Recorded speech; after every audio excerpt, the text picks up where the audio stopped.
today.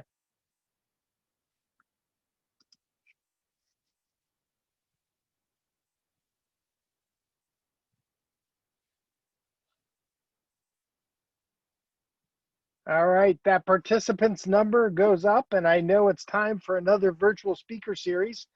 Welcome. We have a great program lined up for you today.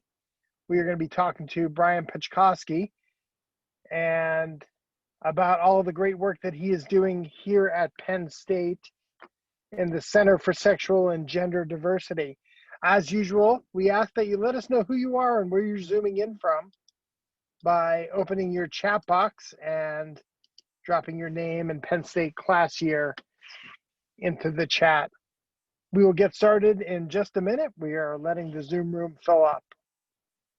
Welcome to the virtual speaker series.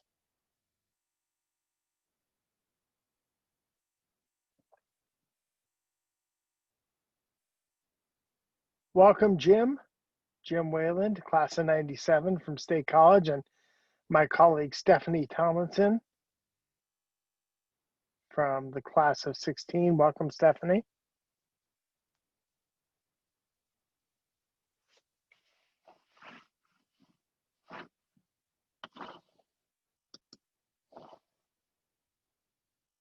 Joe Shalaba. Houston, hello. Good morning, Randy. Good afternoon, Randy. I see Lisa Holland and Stephanie Weitzel from the class of 2004. Elise Lindquist, welcome. Class of 2009, currently on the faculty here in Communication Sciences and Disorders. Lisa Temple joining us. Harry Kropp, class of 63, right here in State College. Good to see everybody, and thank you for joining us for the virtual speaker series. We'll be getting started in just a minute.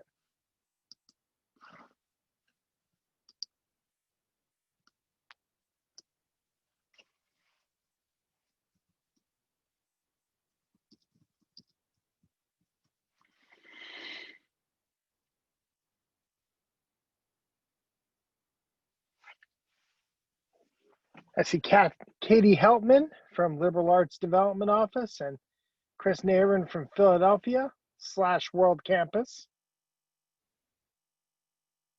letting us know that our slides are advancing way too quickly. Thank you, Chris, for the heads up there.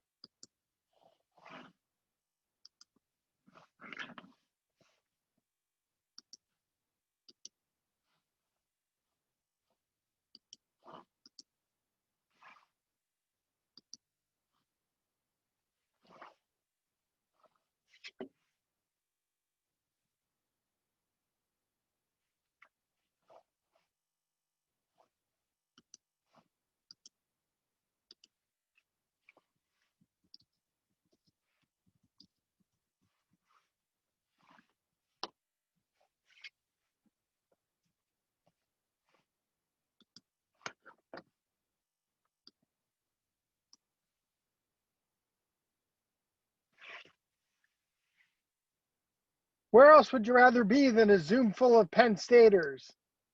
Good afternoon. I'm Paul Clifford, CEO of the Penn State Alumni Association, and I'd like to welcome everybody to today's virtual speaker session, which is being recorded. Live closed captions are also available for this event. You can access them by clicking the closed caption button at the bottom of the Zoom video window and then clicking Show Subtitle. You may also customize your caption view by clicking the Stream to Text link in the chat box. We are live streaming today's presentation. Welcome to everybody watching on Facebook Live. This live stream has been made possible through the gracious support of a donor and the Fund for Access, Ideas, and Audacious Goals. Today's presentation will be archived and available on our website after the event. This afternoon, we welcome Brian Patchcoski, who is the director of the Center for Sexual and Gender Diversity at Penn State, providing a comprehensive range of education, information, and advocacy for students, faculty, staff, and alumni. Prior to returning to Penn State, Brian served as the Associate Dean of Students at Cornell University, focused on student support, sexual violence, and advocacy while also directing their LGBTQ Resource Center.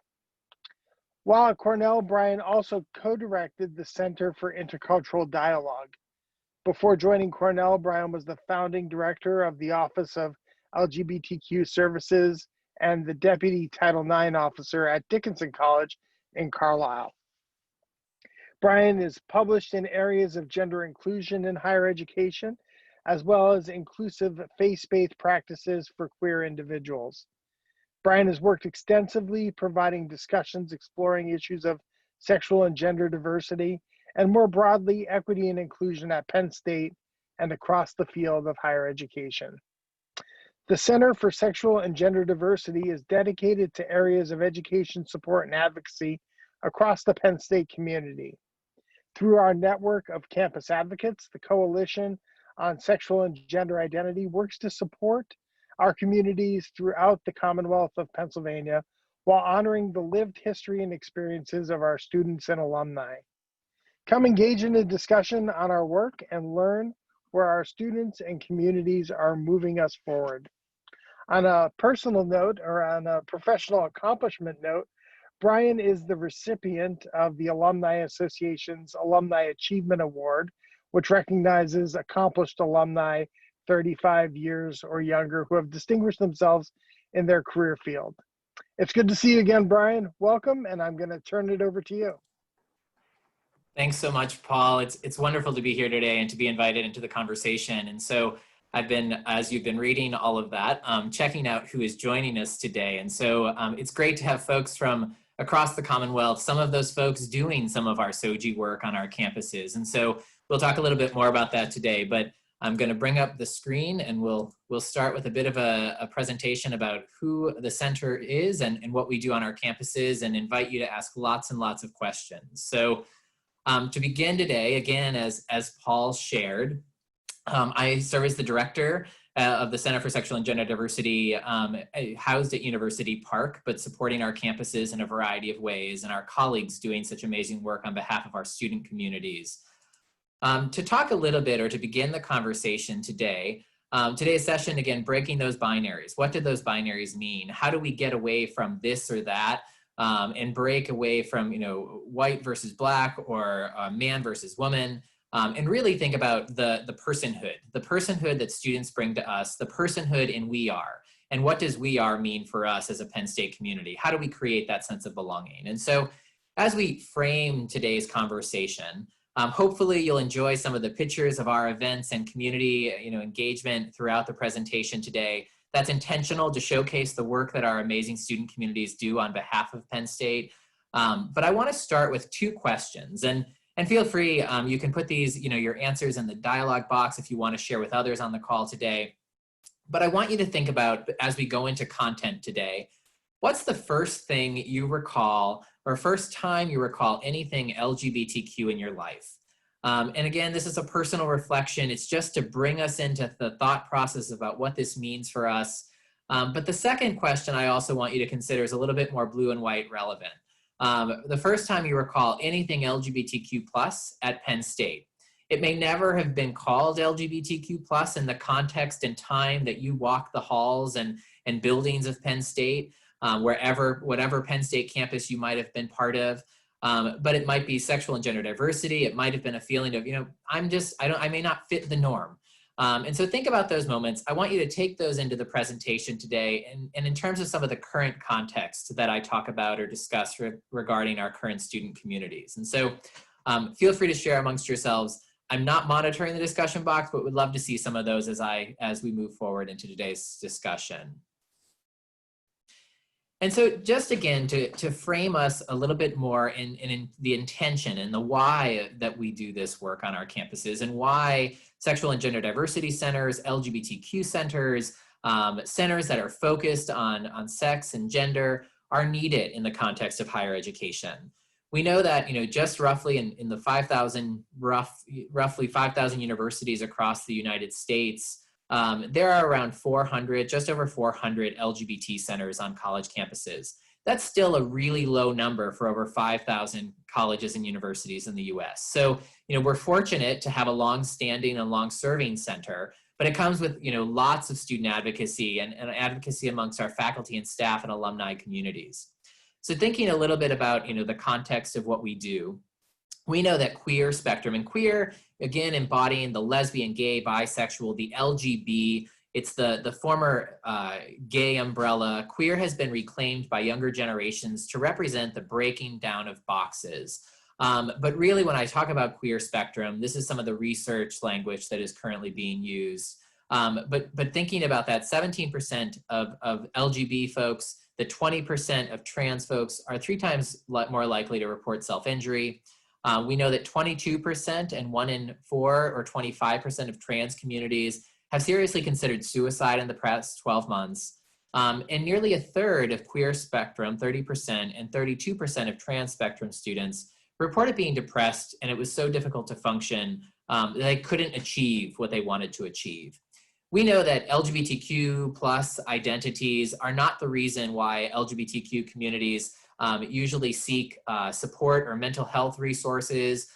It's actually coping with a world that's not made for you. And so thinking about moments where you felt like the world was pushing back on you, much of our work centers in that area. It centers on finding the spaces and places for our folks to truly thrive with all of their experiences. And so taking this a bit further, we know that 42% say the community in which they live is not accepting of LGBTQ people. And we know that LGBT youth are 2 times more likely as their peers to say they've been physically assaulted, kicked, or shoved, and experiencing violence. And so that, thinking about what our communities are experiencing, these are absolutely relevant to the work that our staff do on a daily basis in the center. 73% of LGBT youth say they are more honest about themselves online and in the real world. COVID has had some really interesting implications to our work, but also has allowed for us to flourish and engage in equitable practices in much different ways than we have previously. We also know that 92% of LGBT youth say they hear negative messages about being LGBT. Some of those top sources are school, internet, and peers. And so, again, wanting to provide a bit of that context today before we go into these deeper conversations. I also want to think about our context in terms of our state and where Penn State resides. Thinking about, protections in Pennsylvania, we don't have many. Pennsylvania as a state is an odd purple entity in that, we have some more progressive in terms of policy and law. That's what I'm, speaking about right now, being passed in our Northeast New England colleague states. But we really, again, we're in this middle ground of not having protections as a state for queer communities. And so, there has been some advancement, recent Supreme Court ramifications around Title VII, which is employment law. But by and large, when we think about Pennsylvania, Penn State as an institution and our non-discrimination practices, really does center the protections of our staff, faculty, and students. But again, is it perfect? Absolutely not. But we have work to do. Knowing, the lack of protections of some of our work in terms of Pennsylvania and practices, if we actually look at Crisis Text Line, they do an analysis of what folks experience. And so, again, this is just reiterating some of the experiences I talked about in a global scale earlier, but we see in Pennsylvania, depression, family issues, stress, and suicidal thoughts for LGBT communities are some of the highest levels of experiences that they're experiencing in any moment. And just centering, again, some of our work and what we do, how we do it. Our mission, our vision on campus is about education, outreach, and advocacy. Do I believe that our work is perfect? By far and large, no. But I think we've grown over the years. We've grown since the 70s, and I'll talk about some of our history in the past. But our center work over the last several years has really expanded and is ever working to expand across the Commonwealth in all of our campuses, including some new structural pieces in World Campus and digital engagement. But there's still so much work yet to do in those areas. When we think about who we are, a word cloud here, and rather than reading off some lofty vision to you, it really calls out, our aspect and our focus on communities. It's really about, we do a lot of education across our campuses, but really that LGBTQ acronym is front and center to the work that we do. that acronym is ever growing. It's an initialism that recognizes the experiences that folks have and don't have the ability to have based on their collective narrative or experiences surrounding their place in the world. And so students are also the forefront of that image. And so again, we do serve faculty and staff in our alumni communities, but we have been set up as a student-facing center and historically embodied at our University Park campus. Thinking about some of the signature programming and events that happen, just to kind of give you an overview. Each year we have an LGBTQ welcome reception. This year we went to a Flipgrid experience, which is a digital platform that allowed folks from around the campuses. And so not only was it University Park this year, many of our campuses added a video in welcoming folks around LGBTQ issues. We posed that to our campuses this year in a way that, again, to really think about who we are across the system. LGBTQ History Month, we are in the midst of right now. So if, I know there will be some posts in the chat and some follow-up materials after today, but we are in the midst of celebrating LGBT History Month. We actually partnered on an event last night with Ryan Jamal Swain. And then tomorrow night, Blair Amani will be our keynote speaker for the month. And this is open to everyone. So please join us. We have partnered with WPSU to broadcast these. Tomorrow nights will be also interpreted and captioned as well. And so again, COVID has allowed us to increase accessibility in different ways where we haven't been able to do before. So we are excited to share those events. Please look at all of our campuses and what they're doing in the news story that was just posted in the chat. There's lots there for you to engage and also to share with others wherever your community might be right now. Trans Awareness Month is approaching quickly. That's in November, and recognizing the Day of Remembrance for our trans community members lost to violence. So this year we'll also be part digital, and so stay tuned for that. In the spring, we really celebrate Pride. Rather than celebrating Pride in June when many of our student communities aren't physically on campus, we celebrate Pride in April.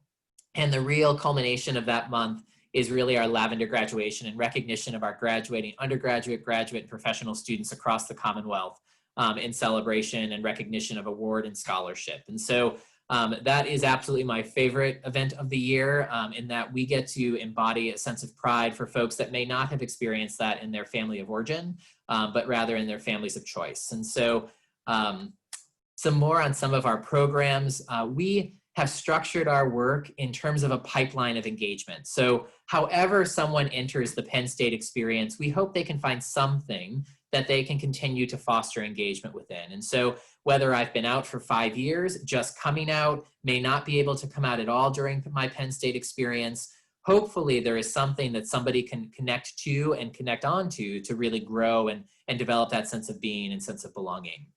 Again, our 3 tenets here: be informed, find support, get involved, but ultimately be you. And whoever being you at PSU is really about. And so our informed pieces are our educational components, our peer education, safer sex programming, CSOGI, which I'll talk about in a few moments across our Commonwealth. We've also recently more intentionally began a program on anti-racism and structuring anti-racism across queer context.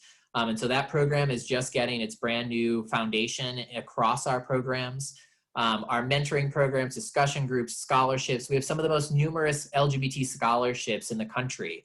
And we, again, take pride in our Barry Marshall Scholarship, which, from all of our research, was the first LGBT scholarship in the Big Ten.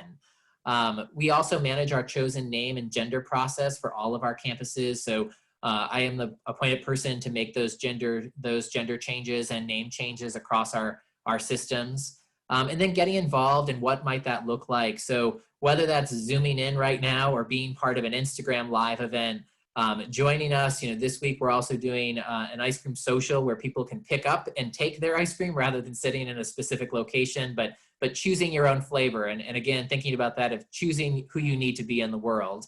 There is a little bit of fun and jest in that, but our Out and Engaged experiences have welcomed our World Campus students in urban areas and environments where we have been.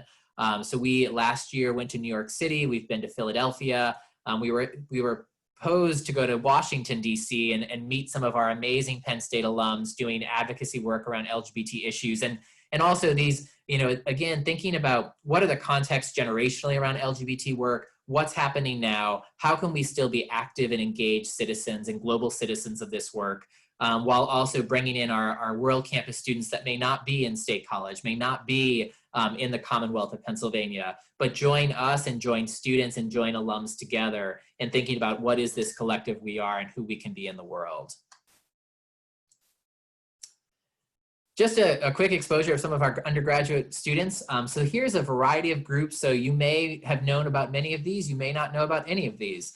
Our two big umbrella groups are our Coalition on LGBT Graduate Groups, and then our Penn State Student Lion Pride Roundtable for Inclusion, Diversity, and Equity. And so again, those two groups work with and support many of our undergraduate and graduate initiatives. But again, I think this showcases how diverse our community is within. And so again, looking at some of that work, the expansion of that work has really been critical. And really it's called us, our students have challenged us to grow and evolve at where they are and where they need us to be. You'll see some of our historical images here as well. And so maybe, you were around Penn State during some of these, wonderful experiences or not so wonderful experiences. Our history is kind of rough, but wanted to talk a little bit about our narrative and where we've come from, our story. And so we have history dating back, and I know it's pre the 1970s. We know that queer issues have been part of Penn State since our origins. But really some of the documented ones is the creation of the Homophiles of Penn State around the 1970s, all the way up, several fights and fights with administration and again, very similar narratives at other higher education institutions about trying to find a way to be visible. And HOPS really was the beginning of that. All the way to 1994 when the LGBT Resource Room was created, and then 2001 when the center was formally created with an actual standing director in Buki Building. So I know I saw Buki Building somewhere show up on the chat, our charming space in Buki Building. We were renamed the LGBTQA Student Resource Center, that Q, again, questioning queer identities, really expanding the language. And you'll notice the language has shifted over time. We actually, in between HOPS and LGBTA, only were LGB. And so again, we think about history, the evolution, the calling out of identity and owning that sense of self. And then today, we renamed ourselves in 2019 as the Center for Sexual and Gender Diversity, expanding that spectrum, blowing up the binaries. And then in 2020 or 2020 in January, we moved from our physical location in Buki to a brand new space in the Hub Robeson Center. And so some more photos, again, the creation of the commission, reports, just wanting to showcase some of our history. Our new chapter, so if you have been in the Hub Robeson Center, we are in the former gallery space across from the Penn State bookstore. It is an absolutely amazing space. I would encourage you, if you are back on campus when it's safe, and again, it's safe to do so, please visit us. This space is phenomenal. We had worked with a campus arts initiative to ground the arts and history of terminology over time, but also the intersections of identity. We now are co-located with the Paul Robeson Cultural Center on campus, thinking about issues of race, racial justice, sexual and gender justice. And one of my favorite quotes that's embedded within the artwork, and you can see it on the windows of the student space there, it says, "We are the ones we've been waiting for." It's from poet June Jordan, who was a Jamaican-American activist, bisexual identified poet, a person who's dedicated to issues of immigration and racial justice. But ultimately that quote is, "We are good enough. We are the community we need to be." Rather than trying to live up to some other non-actual ideal. That quote really centers who we believe ourselves to be in the center and who our communities are. More pictures of our beautiful administrative space. This is very different than Buki Building. I would encourage you to stop in 101 Buki, but then to check out our new space, and you'll see the difference in the investment on behalf of Penn State and our donors in making this a reality. So as we get to the, some of our partners, one of the things I do want to talk about, and I've referenced a bit, is CSOGI, which is our Coalition on Sexual Orientation and Gender Identity. This was created back in 2014 by recommendations of Faculty Senate, noting that LGBTQ support across the Commonwealth was not ideal. It's supported by the Vice Provost for Educational Equity, the Vice President of Commonwealth Campuses, and the Vice President of Student Affairs, my boss. And so thinking about those areas, it was really about leveraging university resources to assist campuses in providing support for LGBTQ+ students through programming, education, and visibility. And so again, there are folks on this call today that I could not do this work. Our staff could not do this work without. I'm calling Bridget out because I know she's on here. But thinking about our CSOGI structure, this provides representatives and leaders on our campuses that are point folks. They are, they may wear multiple hats. And I think that's, in some ways, that's the reality of some of our campus folks, and the ability for them to serve our communities in the most multi-dimensional ways. Our staffing, again, we have leaders and reps on all of the campuses, including World Campus. We offer some boxed sessions for folks to do, but also encourage educational events and provide grants, programming grants to support the programming that happens on the campuses each year. We provide student organizational support as well. And so items for visibility and broadening that rainbow of Penn State outside of just the blue and white stripes, but really recognizing how do we support a student organization at Mount Alto or Scranton or Lehigh Valley. And so our leaders and representatives have been profound in that and allowing folks to recognize the supports that Penn State has to offer. And that's also, again, part of the visibility aspects that CSOGI has brought to our campuses. If you're interested in learning more, there's a web space that's dedicated to CSOGI, and I know that link will be sent out well. It actually references all of the points of contact on all of our campuses by campus. So hopefully students will be able to, as they navigate their identities, find that person on their respective campus that is there to support them. It also highlights the gender inclusive bathrooms and spaces on campus, as well as student organizations if they have a standalone LGBT group. And so there's been lots of work, there's still lots of work to do, but my most exciting part of serving as part of CSOGI has been watching what our campuses do. And so I've included some of the amazing work here in these images. So we have some graphics from Penn State Berks, Scranton, Lehigh Valley, a variety of events, Mont Alto, Brandywine, drag bingo at different campuses, speaking events on trans issues on our campuses.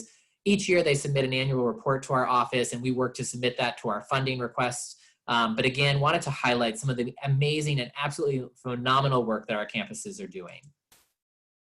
Some of our other campus partners includes the President's Commission on LGBT Equity, which is, again, a presidential commission advising on policy and practice, educational equity. Our alumni interest group, which has some room to grow. So if there are folks on this call that really want to get the AIG back up and running in full swing, please do reach out. I think there's some really profound and good work there. And our advisory board for the center too is also in reformation. And so again, we're always looking for insights and ways to further our work across the Commonwealth. These are some other partners. Again, we do not do this work alone and can't do this work alone. And I am immensely grateful to our colleague units. These are particular in student affairs. Again, our students are not just LGBTQ identified, but navigating spiritual journeys, racial justice journeys, journeys around bias, discrimination. Again, there's so many different aspects that our students are experiencing. And we can't do this work with our folks outside of student affairs as well, including, again, educational equity, our disability services, veteran services, the Multicultural Resource Center, global programs. We do a lot of work in terms of students that are studying here from other countries, but also sending students abroad, and thinking about, countries that may not accept LGBT issues in ways that are safe. And so how do we navigate that? How do students make those decisions? And then we work with our academic and administrative units. And so again, there's lots of other, growth around DEI work happening at Penn State, and we are just a piece of that, but we are a piece that cannot work without all of these other entities in really moving that needle forward. Our state college resources have grown over time. We work closely with Center Safe, which was the Center Women's Resource Center. The AIDS Resource Center does our testing around HIV and STIs in our space. We work with the State College Borough LGBT Advisory Group, the Gender Equity Center, and a variety of other entities to really move the needle forward. Before we turn it over for questions for you, I did want to talk a little bit about COVID-19. I know it's been on all of our minds, whether we like it or not, but I think it's really important to think about what's happening for our communities right now and where our students are. And so we know that, this is from a national survey, but it's really reflective of what the work that our staff in our space are doing right now. We know that through COVID-19 and LGBT communities, basic needs, academic and financial related, have all been escalated. We know that these communities, along with communities of color, have had heightened disparities in the past, but COVID-19 has taken those to another level. We also know that substance abuse, psychological distress, social isolation, and emotional support have been hard. It's been hard for most of us, but again, when some of these communities already had experienced increased isolation in the past, these have also grown. Rejection by family members, and again, talking about students of color within the LGBTQ community, the added burden of that racial oppression that we've experienced across the US right now and the globe, I think there's some significant issues that our students are navigating. Thinking about some of the pandemic-related stress, academic, financial, and basic needs, we know that 62% of students have said their living arrangements have changed. And this is probably the scariest one that we've navigated, where many of our students have been at home in places and spaces that aren't safe. And so they can't go on Zoom because their parents who aren't affirming of them can't know that they're on Zoom with us. And so there's been a variety of ways that we've tried to deliver materials and programs in a more anonymous way, but also a supportive way. We know many of our students have relied on jobs, but they've lost their jobs. And then also an increase in coursework. Although going online seems to be a little bit easier, it's not. I think many of our students are inundated and then exhausted from being on the computer for so long, and that Zoom exhaustion, I think, is so real for so many of us.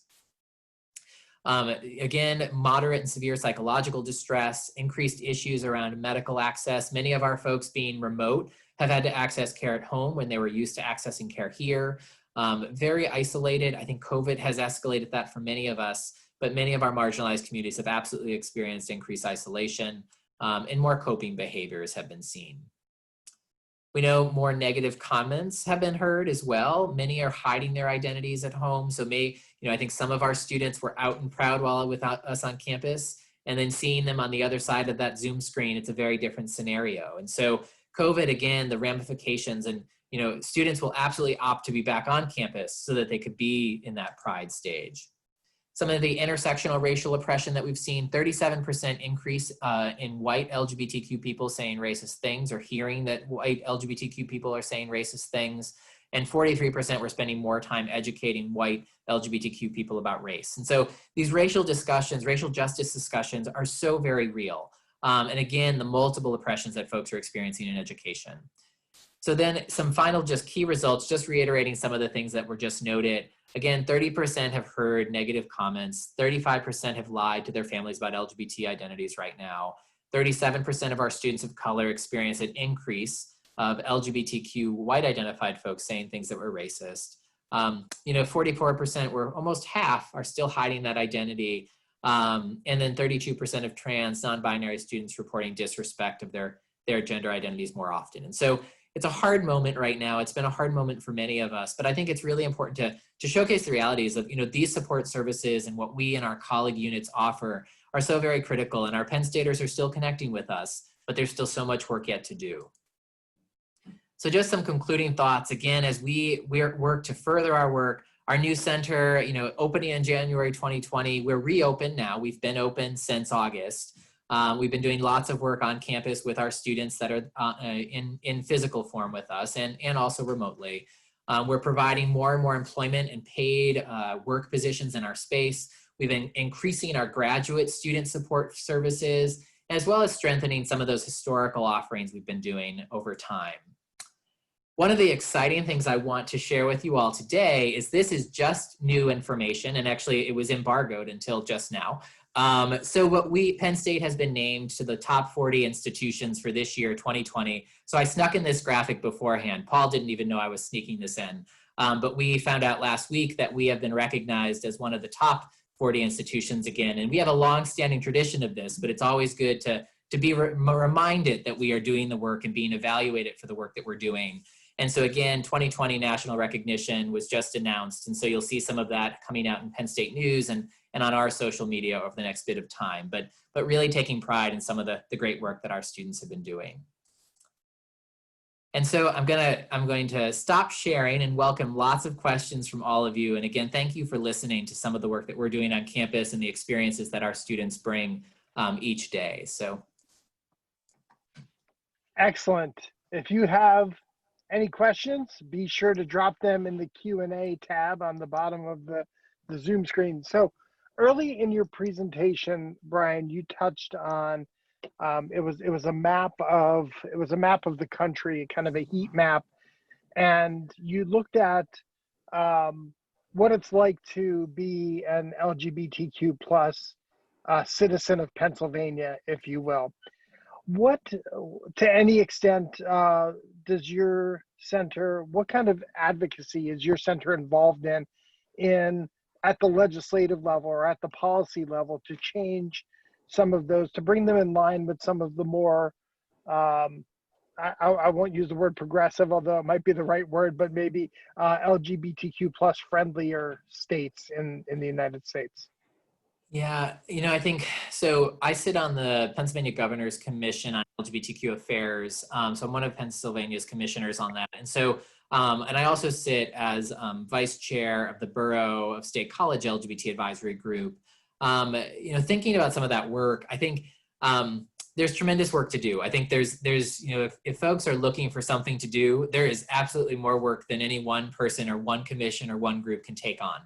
I think right now, in terms of our center space, we know when we create a space of belonging, our students are not just all, progressive, liberal-minded, however we define that. But we also have students who are, on all ends of that spectrum. And so, from a center space, area, we really want to find a way to support folks wherever they might be. That could be really challenging in different moments, but also, again, recognizing the diversity within community. I think from the commissioner level in Pennsylvania and also the borough local level, we are really, again, looking at education and where our education system. So I work with the education group in Pennsylvania and thinking about K through 12 and higher ed. There's a huge differential in what we are actually providing in terms of education around LGBTQ plus communities. And I would even, again, racial justice issues, these issues can't be separated necessarily. But we have been really, again, we've currently been reviewing some of the Department of Education in Pennsylvania's new resources for educators across the state. How do we put this work into classrooms? How do we understand a history that has been silenced over time? And on the, again, on the borough side of things, the borough has worked to increase their gender inclusive restrooms for our visitors and people navigating the spaces in the borough of State College. But there's still so much work, I think, yet to do. I think that's where the more we have our allies and accomplices and co-conspirators in this work, those that are, those active agents of change, we need everyone in these conversations to move us collectively forward. It's interesting. It's not, so it's as if it's not hard enough to fight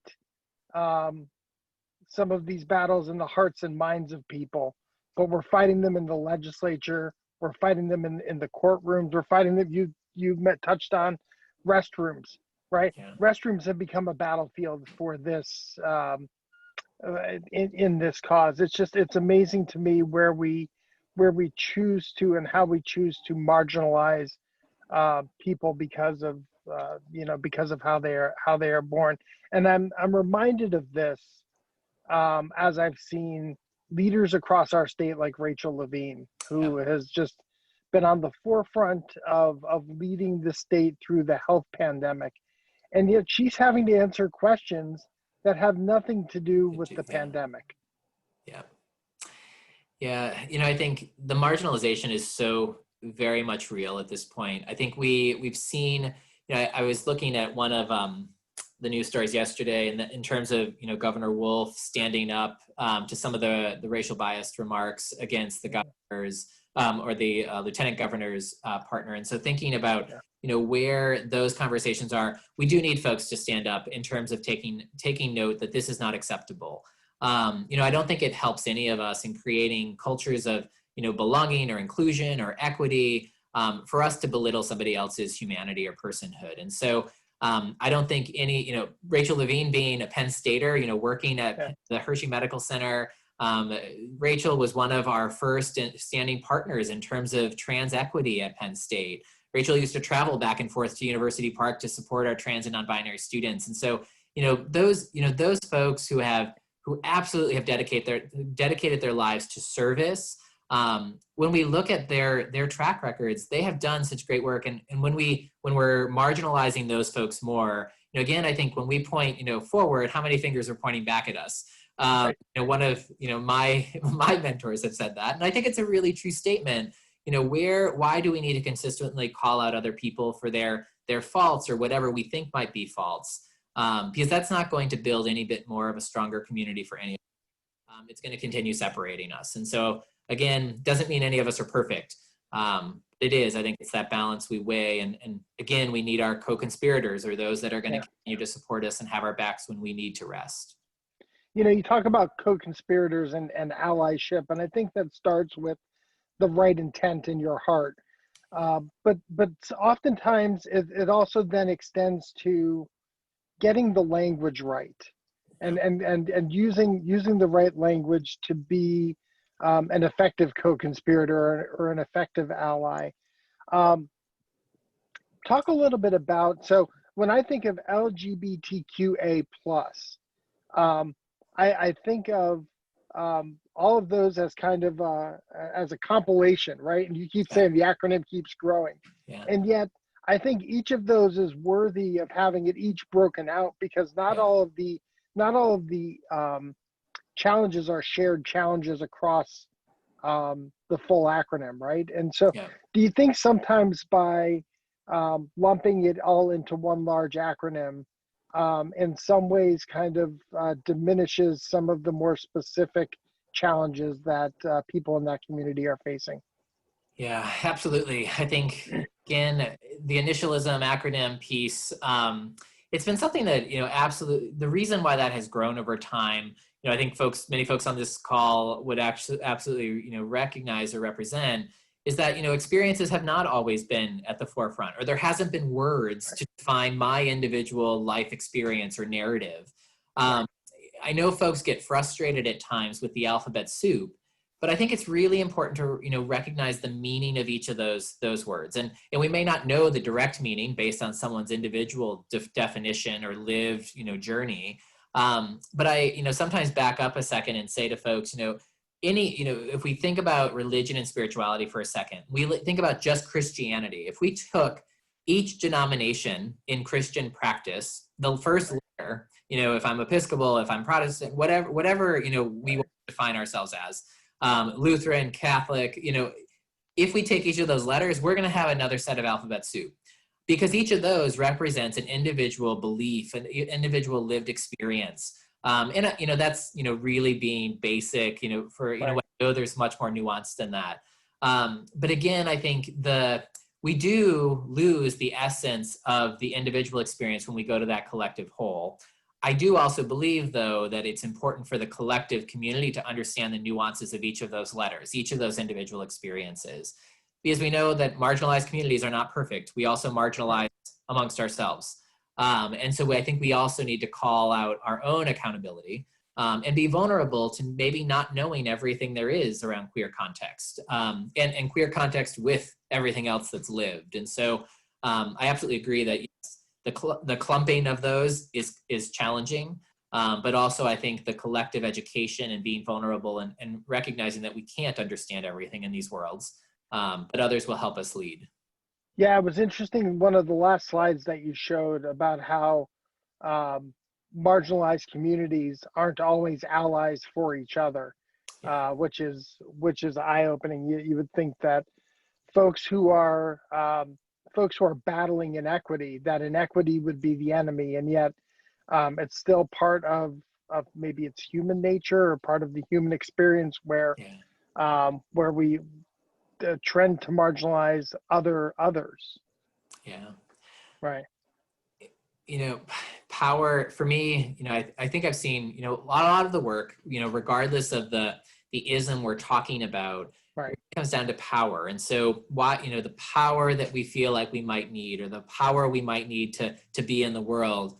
I think as we learn and we engage and we're vulnerable with communities and we recognize that power really isn't all that it's made out to be, and we can lessen that barrier. It takes so much work to keep up those barriers and to build our empires. And, again, very big illusionary kind of definition, but I think it takes so, we exhaust ourselves. And I think when we truly allow ourselves to break down and work together with others, that's when we become powerful. Again, when we are able to collectively work together, I think the impact is so much broader. I look at CSOGI and CSOGI as this group across the Commonwealth that when I came back to Penn State in 2017, it was something that did not exist. We had done work years before when I was here as assistant director. But again, SOGI was this entity that, folks are invested and passionate about it.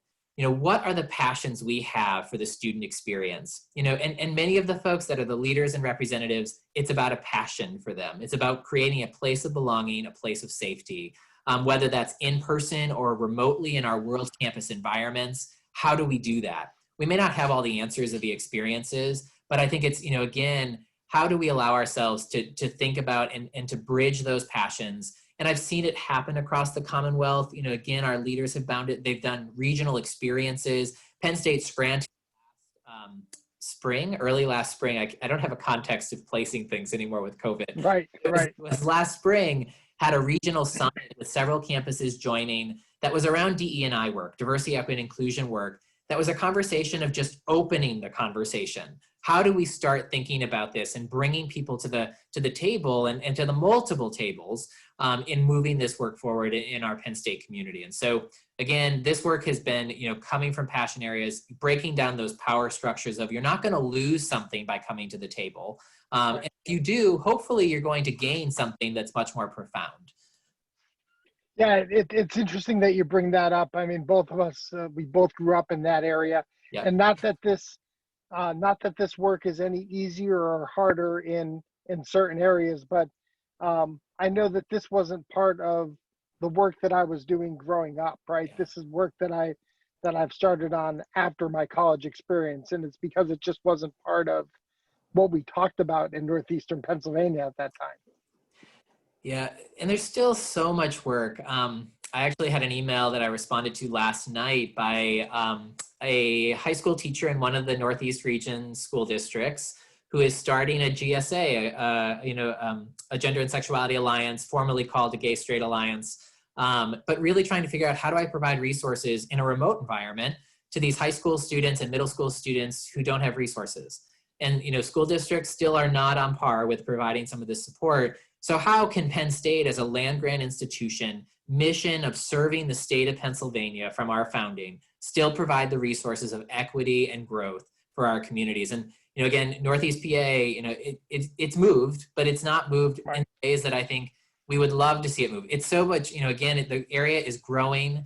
I think, as I was in the seminary to be a Catholic priest years ago, and that is a very different reality than what I'm doing now, but I still consider the work of ministry in what I'm doing now, in that we support folks at various points of their journey. It could be for 5 minutes or 10 years, or longer. And so I think, again, looking at where areas grow, it's how do we bring those areas with us rather than saying, they're not there yet, so let's not have a conversation.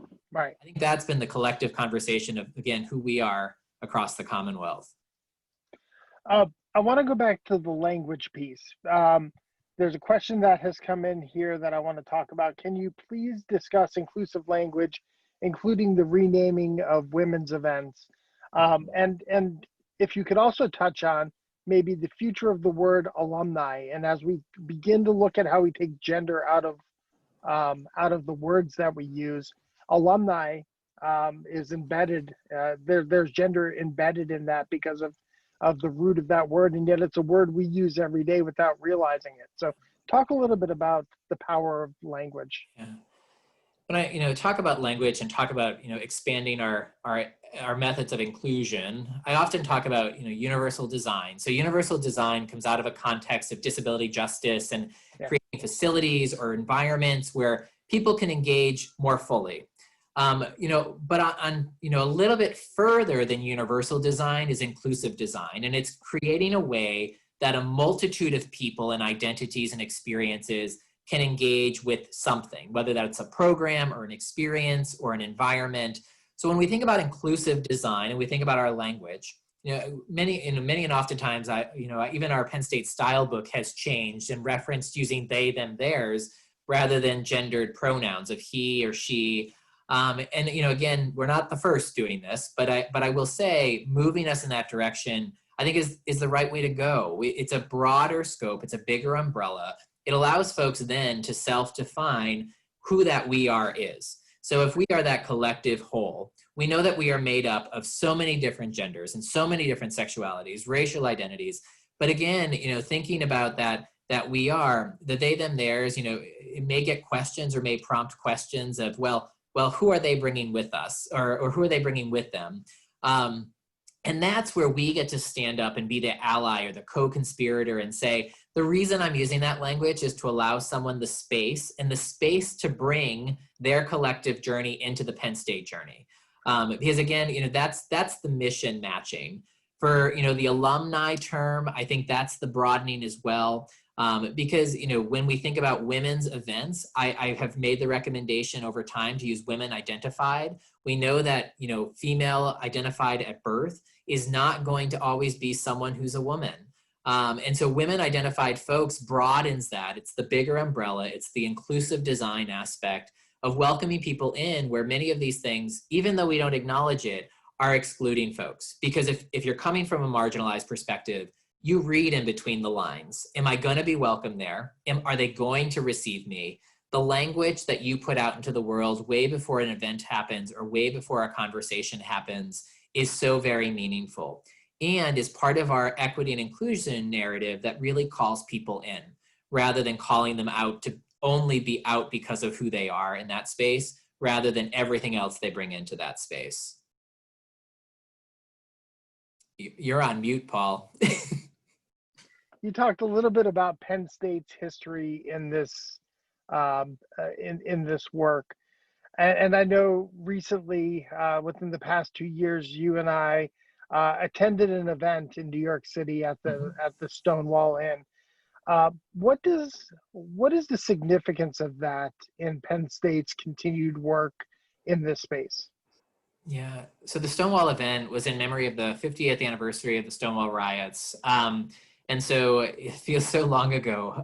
Yeah. It wasn't that long ago, but I think, being able to actually, see Penn State in those places and spaces, I think is so meaningful for the folks that have walked the halls and really navigated the institution over the years, and our alums and alumni of this institution, being present and showing our institutional support. Some folks don't believe in the power of visibility, but I do think in terms of marginalized communities, seeing the Penn State branding, being, again, connected to, and also supporting these initiatives, the monetary support, renting the venue, by supporting and bringing people in, and profoundly really supporting these historical narratives, showcases a whole other, view of commitment. Again, I've worked at other institutions that have done this, in different ways. Penn State, I think we still have so much work yet to do. And I think, I mentioned the alumni interest group. For years it was going pretty strong. Then again, changes of leadership. I would love to see that grow again. I think our alumni bring so many different experiences that can enhance our student experience. And I know we have that pride. So would love to see that stand up again. And again, really think about what are the next set of steps that for us as an institution we need to do to call out the next steps for us in terms of equity and inclusion. But again, I think the profound effect is the visibility and actually seeing these two worlds that many times have been separate for folks come together and showcase a different sense of pride. I have a bunch of questions left that I want to get to. I also have a meeting with Rich Bundy right after this. And so if you could just shoot him an email when we're done, apologizing as to why I'm late. I think he will understand. Rich will be fine. Yeah, I know he will, because this is an important conversation that I want to keep going. Chris Navrin submits a question here. What plans do you have to continue to make resources available for World Campus students? And World Campus, you mentioned Commonwealth Campus students. How do we make sure that folks essentially outside of University Park feel like they have access to the same level of service that those here at University Park get? Thanks so much for the question, Chris. I think for me, absolutely. I think the aspirations of World Campus continue to grow. I know with the hiring of the staff member, our first staff member around assistant director around diversity, equity, and inclusion in World Campus is another profound step in that work. And so Danita was just hired in that space and I think has done already started to move forward in some really great work in that area. Our Commonwealth, our CSOGI page that was actually depicted earlier, highlights World Campus resources as well. So we have been trying to push, and I think World Campus, again, I think having some structure now with the newly dedicated staff will assist in getting the word out and figuring out what's going to be right for our World Campus students. The other area that I'll absolutely be transparent about is several of, again, the history of our funding structures is complicated. So Penn State 2025, I'm eager to see how those funding structures will change.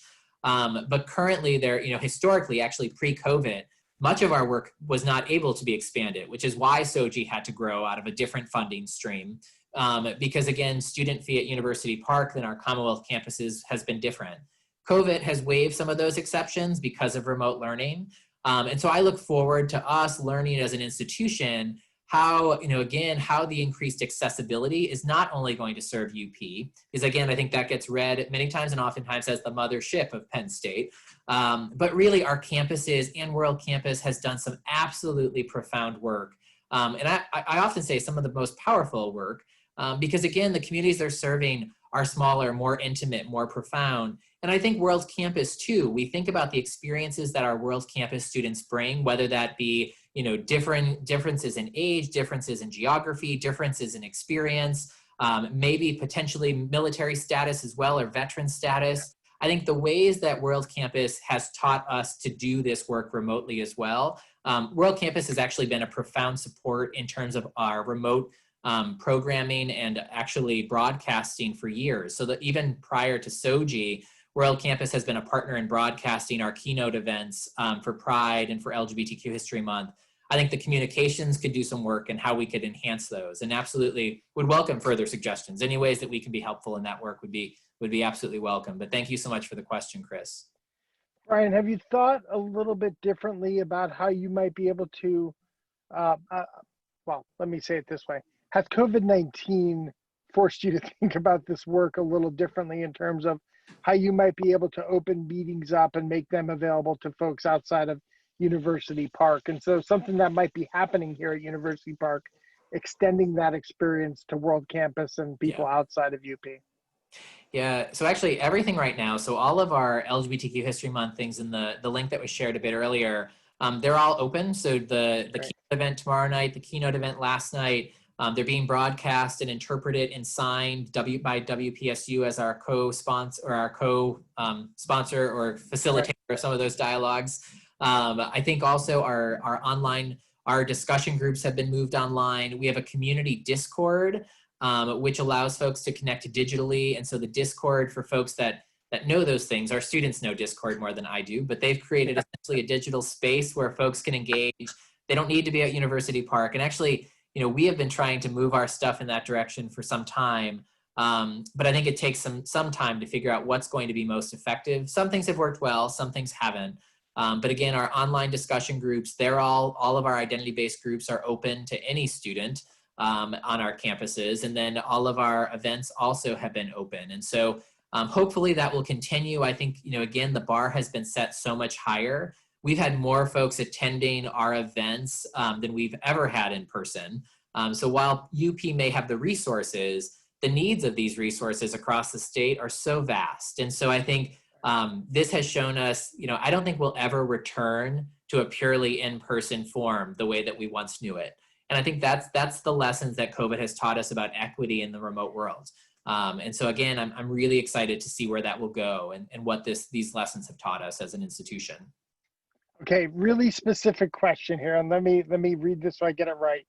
How do I explain to my hetero friend that I am non-binary in a hetero relationship with an also non-binary person, and we're both pansexual? So that's, again, so some of the work on our site and some of the things we've been sharing over our social media throughout LGBT History Month and recognizing National Coming Out Day, which is usually honored as October 11th, we've been trying to add in coming out resources for a variety of experiences and narratives. And so the Human Rights Campaign, which, love-hate relationship at different points, but they've done some really good work in revitalizing some of their coming out experience guides and what the nuances are. I ultimately believe, if you have trust in someone that you might be disclosing this information for, first and foremost, I think you want to have that trust. I think knowing, again, you may never know what that person's reaction might be. But again, you may need to do some education. You can provide some education. Some of those resources are linked off of our website. I welcome you to connect with us if you want to talk more about that. Again, we've had lots of those conversations. But I think, again, it's building that trust. It's finding out how far you want to go in that conversation. So if it's a quick disclosure and you share that that's where you want it to remain. If you want to be open, you want to share that you want to be more open to talking about it. I think that's also another option that you have the power to set the line of where you want to go with your disclosure. The thing about coming out is it never ends. The coming out experience, our world isn't there that folks are just coming out once. It really is, how do we invite people into these conversations about us and about our journeys and about the imperfections and the things that we see as the perfections in ourselves. And so, again, it's a hard experience. I think none of these conversations are easy, but I do think, again, they are tremendously profound. And I value the courage and strength and resiliency in you being able to share that with your friends or colleagues or others in your life that you need to do that. And so, but again, do it when you need to, rather than other people telling you need to. Last question. You do great work every day on campus, but predominantly your work takes place outside of the classroom. There's a question here through the LAS program. I've created a degree in LGBTQ plus psychology. Do you see Penn State offering more LGBTQ plus? I'm guessing they're asking about academic programs in the future. Yeah, I think we have a sexuality and gender studies minor. I think the LAS, aspect allows you really to define those in a different way. I think the connection with Penn State academic programs, I think we'll continue to grow in that area. I think the Special Presidential Commission on Racism, Bias, and Community, engagement, I know I got the name wrong. But again, those aspects are calling us to different ways of how we engage and how we center equity in our academic programs and our experiences. I think our community survey results, so you could absolutely look up those, at Penn State. We know that our trans, gender diverse, non-binary folks are experiencing Penn State in a variety of ways that isn't, so good. And so thinking about that, what are the next steps for us as an institution? I think that's where we are right now.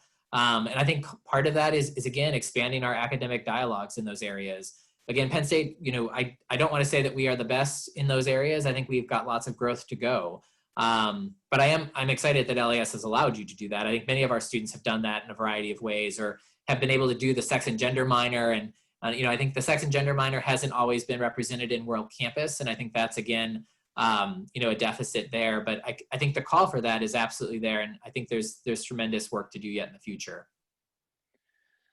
Brian, we have gone over our time. That's all the time we have, but there should be no doubt to our audience as to why you were selected an Alumni Achievement Award recipient. Your work here at Penn State, your work on state and national commissions is so important and doing so much good work for others. You just continue to bring glory to Penn State, and for that, we're truly grateful. Well, thank you all for the invitation today. And if there's ways that I can be helpful in terms of connecting, please do reach out. You can absolutely reach out to our center, LGBTQ at psu.edu. And so again, thank you all for joining us and thanks for the invitation. It is homecoming week here at Penn State. Visit our website at alumni.psu.edu so you can participate in Penn State's first ever virtual homecoming. As a reminder, we have Roger Williams tomorrow morning at 9 o'clock as part of our coffee hour series. Roger, the former executive director of the Penn State Alumni Association. I have the honor of walking in his footsteps in my role today. We're going to be talking about Penn State history and Roger's career at Penn State. And then, as always, join us on Thursday nights, 8 o'clock for Football Letter Live with John Black. We are going to dive into the Penn Stater magazine's recent issue, one of our recent issues around the top 100 athletes in Penn State history. Controversy abounds. People are up in arms about who was ranked where and what. So tune in and let us know who you think should have made the top 100. Again, all of these virtual events are available on our website at alumni.psu.edu. Thanks again for all you do for the university, for the glory, and for the future. We are Penn State. Thanks, Brian. Thank you.